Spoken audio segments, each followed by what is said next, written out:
mans plāns nākamajās 11 minūtēs iepazīstināt jūs ar jauno risinājumu.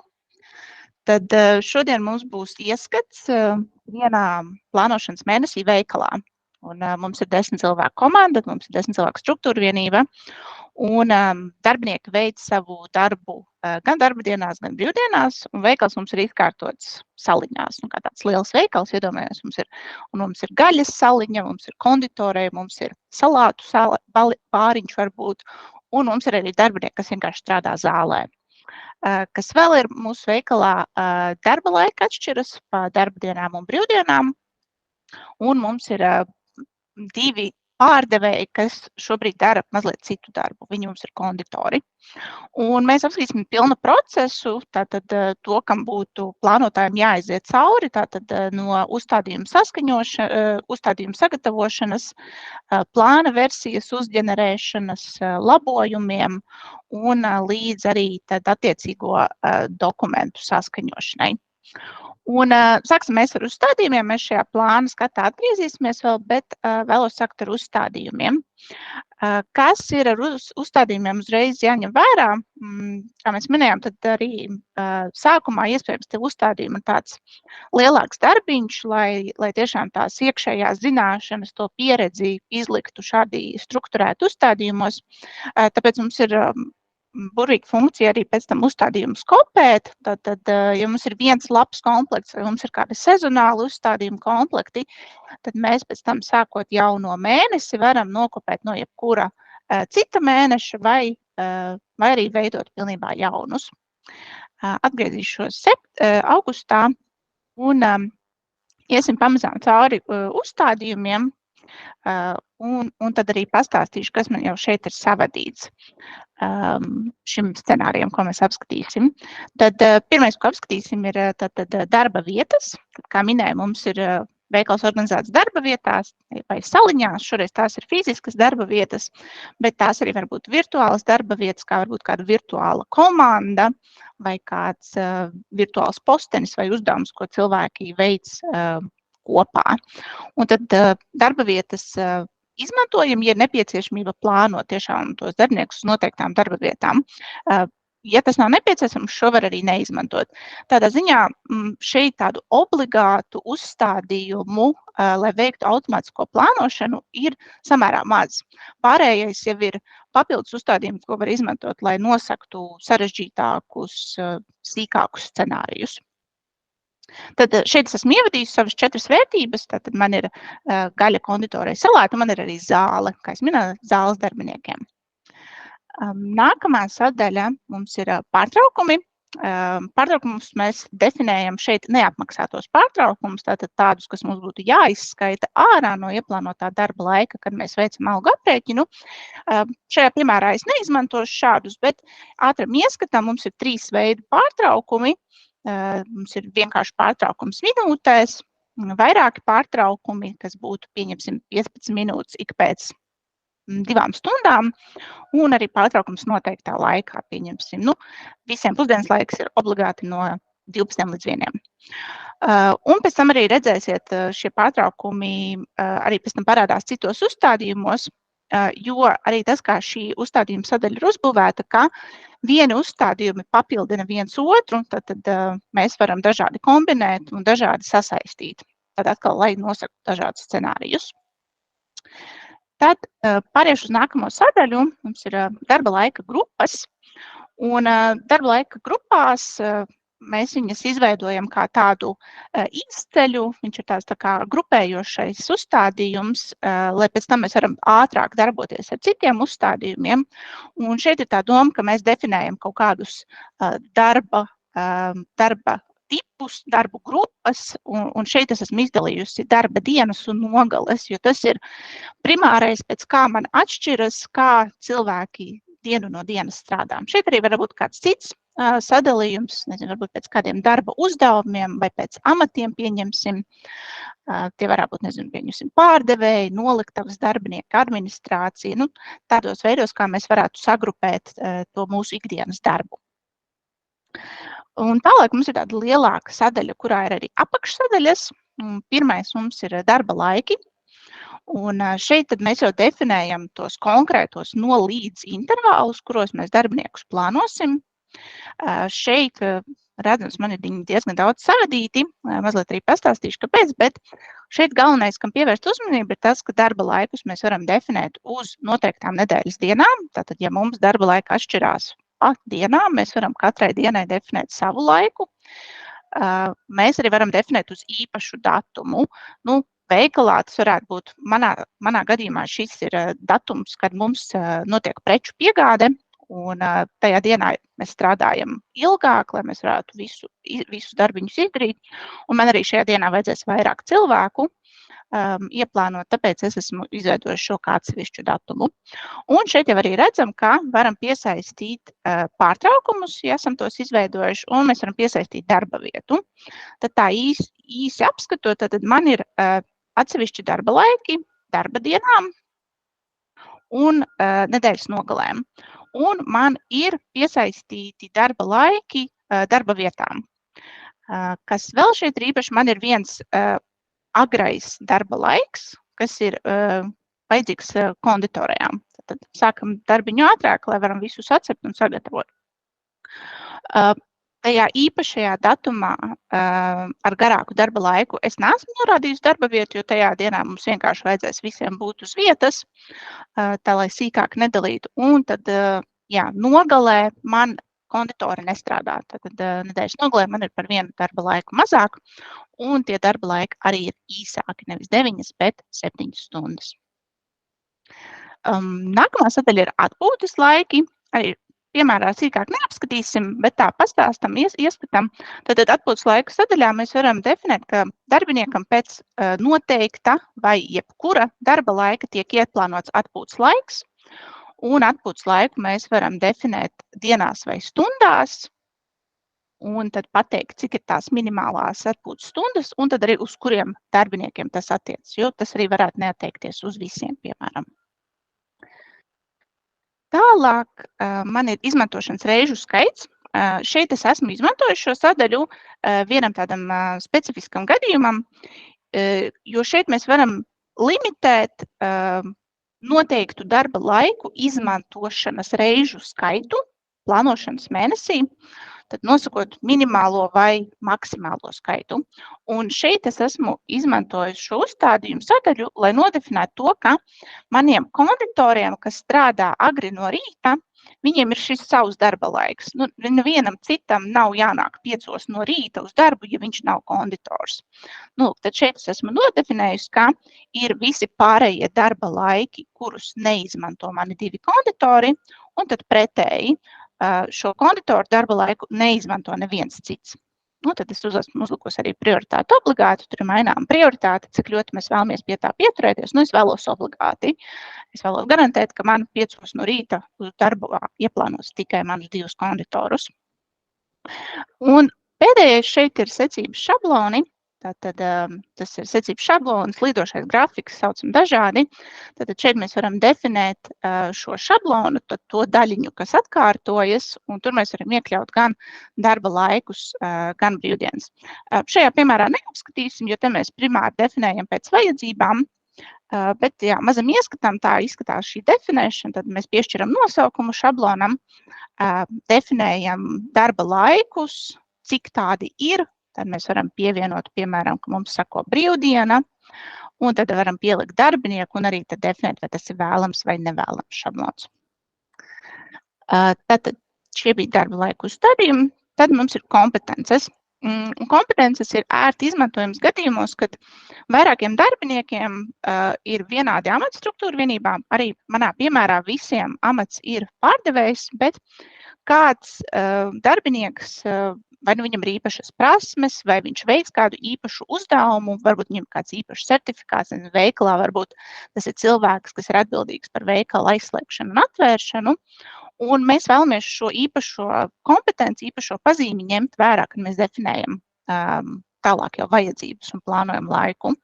Un tad, kā es jau iepriekš minēju, tad manā komandā ir 2 pārdevēji, kas veic konditora darbu, tāpēc es esmu vispirms šeit kompetencēs izveidojusi kompetences konditors.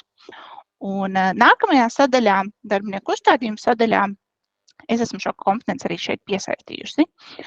Kas šeit vēl ir darbinieku uzstādījumos, tātad mums ir pieejama darbinieka informācija no ERP sistēmas, tātad vārds, uzvārds, amats un slodze.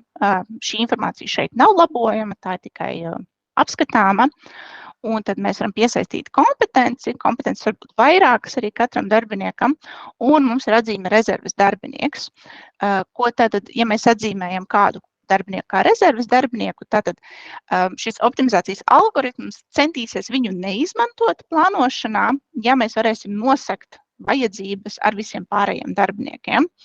Un kur šis ir ērti izmantojams, tas varbūt ir gadījumos, ja darbinieks ir pavisam nesen sācis darbu, varbūt viņš vēl apgūst savus uzdevumus, un mēs viņu tā pilnvērtīgi nevaram ieplānot. Tad uz to laiku mēs viņu varam atzīmēt kā rezerves darbinieku, un tad visticamāk, ņemot vērā pārējo darbinieku pieejamību, viņš mums netiks ieplānots. Nākamā svarīgā sadaļa, un tad šī ir viena no tām sadaļām, kas ir obligāta arī, lai izmantot automātisko plānošanu, ir vajadzības. Un tātad vajadzību sadaļā mēs definējam darba laikus, tad intervālus, darbinieku skaitu un amatu, kompetenci un darba vietu kombinācijas, kas tad tajā brīdī organizācijai nepieciešams. Un tad vajadzības mēs varam tāpat kā darba laikus definēt pa dienām un arī definēt uz īpašiem datumiem. Tātad šajā piemērā es esmu definējusi atsevišķas vajadzības darba dienām un nedēļas nogalēm. Tātad arī, kā es sākumā minēju, tad mani konditori strādā tikai darba dienās, tātad brīvdienās man nav vajadzības, es neesmu to nodefinējusi. Un uz manu īpašo datumu man ir cita vajadzība, man vajadzēs 6 cilvēkus tajā dienā. Citādi man ir vajadzīgs pa vienam cilvēkam katrā saliņā un 2 cilvēki zālē. Nemainīgi sestdienās un svētdienās, tikai tur, protams, ir īsāka darba laika, kā jau mēs iepriekš skatījāmies. Un pēdējā sadaļa no uzstādījumiem, šī satura papildus uzstādījumi, kas jau ir sistēmas kontroles, kas ir gan plānošanai, gan virsstundām. Šeit mēs kontrolējam pret maksimālo skaitu periodā, un šeit arī definējam virsstundu pārskatu mēnešu skaitu un pārskatu sākuma datumu. Tagad mēs atgriezīsimies plāna faktu sadaļām un apskatīsimies vēl pāris lietas, kas mums palīdz vēl labāk, precīzāk, ātrāk plānot darba laiku. Tātad, kā šeit redzam, tātad plāna faktu skatā mēs attēlojam prombūtņu informāciju no Horizon, tātad par apstiprinātajām prombūtnēm, darba nespējas lapām un komandējumiem. Šeit mēs varam arī uzklišināt un apskatīties vēl detalizāciju. Un kas vēl šeit ir, arī ko Artūrs pieminēja sākumā, tātad mēs varam fiksēt vēlmes un vai varam ņemt vērā darbinieku vēlmes, lai mēs arī tad pielāgotos gan viņiem, un mēs arī tad varētu varbūt ietaupīt kādu laiku pārplānošanā, nezinot, ka darbiniekam ir kāds datums, varbūt, kurā viņš nav pieejams. Un vēlme fiksēšana notiek caur šo plāna faktu skatu, ka mēs varam izvēlēties plānojuma veidu nav pieejams, un mēs varam atzīmēt, ka darbinieks, piemēram, nav pieejams arī kādu daļu no dienas, varbūt tas ir rīts vai tas ir vakars. Es šoreiz atzīmēšu, ka nav pieejams visu dienu, un ielikšu varbūt šeit vienu tādu dienu un šeit vienu. Tātad vēlmes mums kopumā ir tādos 3 līmeņos. Tātad nav pieejams, nevēlas strādāt un vēlas strādāt. Nu, tad tā ir kaut kāda tāda skala, tātad nav pieejams, ir tāds stingrs, nē, nevēlas ir arī ar tādu vidēju svaru, un tad vēlas strādāt ir tieši kaut kāds datums, kurā darbinieks ir izteicis tā kā apzinātu vēlmi, lai viņam darbs tiek ieplānots. Un tad izvēloties vienu no šiem vēlmju līmeņiem, tad mums arī iekrāsojas tāds indikators šeit plāna skatā. Ja tas ir nav pieejams, tad tas ir sarkans, violets, ja nevēlas strādāt, un zaļš, ja vēlas strādāt. Un šajā brīdī, tātad pēc uzstādījumu sagatavošanas, pēc vēlmju ievades, darbinieks ir gatavs, nevis darbinieks, bet plānotājs ir gatavs veikt automātisko plānošanu. Tātad mēs šo bieži saucam par maģisko pogu, tātad varam spiest maģisko pogu plānota automātiski. Šajā brīdī notiek datu pārbaude, tātad mēs skatāmies, vai mums nav nekādas neloģiskas datu kombinācijas, vai mums viss ir no uzstādījumiem. Un šajā brīdī tad arī šie dati mums tiek sapakoti, viņi tiek sūtīti šim algoritmam, kas veids datu modelēšanu, kas mums pēc tam atgriezīs īsto plānu. Tātad spiedīšu vēlreiz, lai uzsāktu, un datu pārbaude izgāja. Un tūlīt būs vēl viens paziņojums. Jā, paziņojumā redzam minēts, ka plānošana var ilgt līdz 1 stundai. Bet, protams, šo reālo laiku, plānu sagatavošanas, to garumu ietekmē vairāki faktori. Viens ir, protams, cik darbinieku mums ir šajā struktūra vienībā, kur mēs plānojam, cik mums sarežģīti ir uzstādījumi, cik daudz mēs esam vēlmes salikuši, kādas mums ir vajadzības. Un šajā brīdī mēs varam doties uz šo te sadaļu. Tātad trešā sadaļa šeit mums ir dokumenti, kurā glabājas visi dokumenti, ko mēs izveidojam. Pēc tam arī apskatīsim pārējos. Un tad tā plāna versija, ko es tikko sāku veidot, ir redzama šeit tabulas augšgalā. Un te mēs varam sekot līdzi, kad mēs viņu izveidojām, kāds mums ir status, kāds mums ir plānošanas ilgums un arī kāds ir darba laiku aizpildījums. Tātad, cik labi mēs esam izpildījuši plānu pret to, kā mēs uzdefinējām vajadzību. Tātad mēs redzējām, arī plānā bija dažas prombūtnes, atvaļinājumi un darba nespējas labs. Tātad, protams, tas var ietekmēt to, cik labi mēs plānu esam cik mēs varam labi viņu aizpildīt. Un, patiesībā, šī plāna versija, pat ja tas mums būtu ļoti sarežģīti uzstādījumi un plāns tiešām ģenerētos jau varbūt, nezinu, pusstundu vai 45 minūtes, tā pirmā plāna versija jau ir pieejama pēc brīža. Paskat, kā man sagadījās, viņa mums jau ir pieejama, un, patiesībā, šis ir ļoti labs plāns, un es pat arī apstādināšu, lai es uzreiz jums varu parādīt. Tad arī, kamēr vēl ir tas automātiskās plānošanas status tiek veidots, tad pat ja es jau kaut kādā brīdī varu apskatīt šo plānu, fona algoritms turpina darbu un tā plāna versija var pamainīties. Bet, ja es kā plānotājs atveru un man kaut kas patīk, tas, ko es redzu, tad tāpat kā es tikko izdarīju, es varu apturēt to plānu ģenerēšanu. Labi, tad iesim paskatīties, kas mums ir uzģenerēts. Soli 100%. Nu, lūk, tad šis ir mūsu aizpildītais plāns.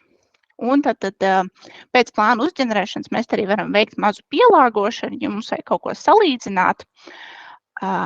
Tad pirmais, ko es redzu, ka jā, mēs varam pielikt vēlmes. Es atvainojos, es padīju vēlmes, es nesaglabāju plāna versiju, tāpēc manas vēlmes nav ņemtas vērā, bet tas nekas, mēs varam pārplānot, ja mums palic laiks. Tātad, jā, kā es teicu, šeit mēs varam pievienot slāņus un paskatīties. Varbūt mums patīk labāk skatīties uz stundu skaitu. Šobrīd atstāšu intervālus. Un, ko mēs vēl varam darīt, mēs arī varam šeit augšā pafiltrēt un arī pamainīt kolonu konfigurāciju. Es varbūt paņemšu šobrīd slodzi mazliet nost, lai arī labāk viss satilpst. Un mēs varam arī pafiltrēt pamatiem. Nu, šoreiz man ir viens amats tikai pārdevēja, bet tas, ko es varētu paskatīties, ir konditorus. Un, kā atceramies, man bija vajadzīgs viens konditors katru darba dienu, un sestdienās, svētdienās viņi atpūšās. Tā, un piekdienās man nav neviena, tāpēc, ka mēs uz piekdienu neielikām. Piekdien būs tas īpašais datums, un tajā dienā mēs nelikām nevienu darba vietu, un tad arī piekdienā mani konditori atpūšās. Viņi nav starp 6 darbiniekiem, ko mēs ieplānojām darbam. Nu, lūk. Un arī, protams, šajā brīdī, ja mums kaut kas plānā liekas ir maināms, vai mēs vēlamies kaut ko pieņemt, noņemt, mēs to visu varam darīt. Visi darba laiki ir labojami, mēs varam viņus izdzēst, mēs varam pievienot kādu papildus. Varbūt tomēr es padomāju, un man tajā 25. datumā vajadzēs vēl kādu, tāpēc es ielikšu varbūt vēl kādu cilvēciņu. Un mēs šādi varam pielāgot plānu, mēs varam saglabāt, arī lai mums viss paliek. Un tad, kad mēs esam nonākuši pie tā optimālā dokumenta, mēs viņu varam saglabāt kā, un vispirms saglabāsim kā grafiku. Tad šeit varam pamainīt arī nosaukumu, ja vēlamies, un varam izveidot dokumentu. Tad, kur šeit mums zem grafiku tagad sadaļas ir izveidots jauns dokuments, no šejienes arī mēs varam uzsākt saskaņošanu. Es šobrīd zinu, ka kolēģi vēl strādā pie saskaņošanas funkcionalitātes. Es varbūt nespiedīšu šobrīd vēl to pogu, bet tas, kas notiek šajā brīdī, nospiežot pogu, tātad, kad mēs spiežam pogu sūtīt saskaņošanai, tad dokuments tiek nodots saskaņošanai pēc definētā scenārija. Un šajā brīdī notiek tas, ko mēs arī skatījāmies tajā mūsu laika nogrieznī. Šajā brīdī notiek dažādas izmaiņas jau mēnesī. Un tad pēc grafika saskaņošanas, tas patiesībā ir nākamais jau plānotāju uzdevums, tad ir tikt galā ar visām tām izmaiņām, kas notiek. Tātad, kā šis skats var mainīties mēneša laikā, tātad visas jaunās prombūtnes, kas tiek apstrādātas tā mēneša laikā, būs šeit redzamas plāna skatā, un tas ļaus tad plānotājiem pielāgot plānu attiecīgi pret izmaiņām darbinieku pieejamībā, un tātad maiņas, kas ir jāpārplāno kādas jaunas prombūtnes dēļ, tātad plānotājs var ņemt un noņemt no viena darbinieka un pēc tam pielikt otram. Un kas arī attiec tad uz fakta fiksēšanu, arī tas notiek šajā pašā skatā, tātad plānotājs veids faktisko darba laiku ievadi, nezinu, katru dienu, reizi nedēļā, reizi mēnesī, kā nu vien ir ērtāk pašam, tad, ja tie atšķiras no grafikā ieplānotajiem, tad tas, ko mēs varētu pamainīt šeit, tā tīri ieskatām, tad mūsu preču dienā visi darbinieki, viņi nespējām pabeigt tik ātri, visi palika par stundu ilgāk. Saglabāšu. Kaut kas man nenostrādāja, diemžēl. Nē, viss kārtībā, līdz 23. Tagad ir. Tad, ja visi palika ilgāk, tad es pielāgoju šo faktiskai situācijai un saglabāju. Un tad tāpatām arī mēneša beigās mēs varam spiestu šeit saglabāt kā, un šobrīd tas vēl ir fakta dokumenta izveide, mums vēl ir izstrādes procesā, tad šeit būtu tāds pats rimbulītis, fakts, es spiestu veidot dokumentu, nonāktu atpakaļ šeit, pie fakta dokumentiem, arī šeit būs tāda pati poga, sūtīt saskaņošanai, spiežam, nosūtam pēc noteiktā scenārija. Un tad pēc fakta dokumenta saskaņošanas, tad plānotājs tad ir gatavs nodot datus algu aprēķinam Horizon. Kā jau minējām, šī automātiskā nodošana mums būs pieejama ar nākamo gadu. Šobrīd tas būs iespējams, visticamāk, ērtākais veids būs eksportēt to pēdējo skatu Excel failā un nosūtīt algu grāmatvediem, piemēram. Jā, tas arī bija no manis viss par tādu vienu mēnesi. Tātad sākām ar uzstādījumiem, tad darbojāmies plānu skatā, ģenerējām, pielāgojām un ģenerējām arī attiecīgos dokumentus.